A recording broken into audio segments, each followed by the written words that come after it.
The UFC is a simple sport. Two people enter a cage, and one of them leaves victorious. Fights can end in several ways, some brutal, some technical, and some just downright boring. Today, we're breaking down every possible finish in the UFC, so next time you're watching a fight, you'll actually know what's going on. KO, or knockout. A knockout is the cleanest way to end a fight. It's when a strike lands so hard that the opponent is completely unconscious before they even hit the floor. Think Francis Ngannou sending Alistair Overeem's soul into orbit, or Sean O'Malley casually walking off after sniping someone. No debate, no arguing, just instant game over. TKO, or technical knockout. Not every finish is a one-hit kill.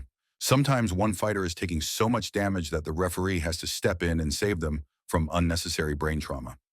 Maybe they're covering up but not fighting back, or maybe they're too wobbly to stand. The referee's job is to prevent fighters from taking permanent damage, and UFC referees do this pretty damn well.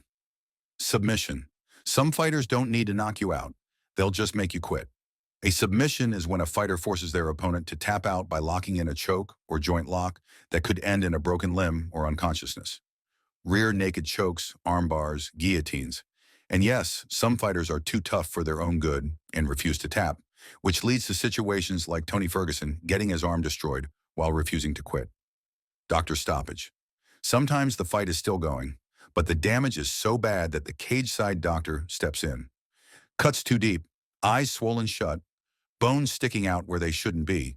If the doctor thinks continuing would be dangerous, they'll call it. Nate Diaz has been on the wrong side of a couple of these, but he'd probably fight with one eye and half a face if they let him. Corner stoppage.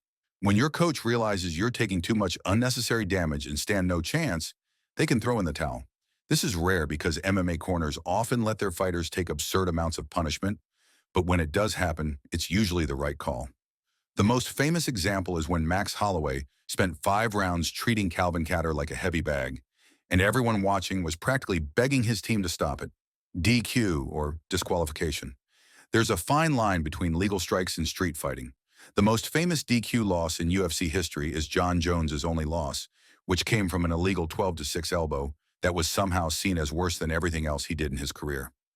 Then there's Peter Yan, who kneed Aljamain Sterling in the face while he was down and lost his belt because of it. No contest. If a fight ends due to an accidental illegal strike or something outside of either fighter's control, like an eye poke that renders someone unable to continue, it's ruled a no contest. This means nobody wins, nobody loses, and everyone just wasted their time. One of the most infamous no contests was Leon Edwards versus Bilal Muhammad, where an accidental eye poke ended the fight early.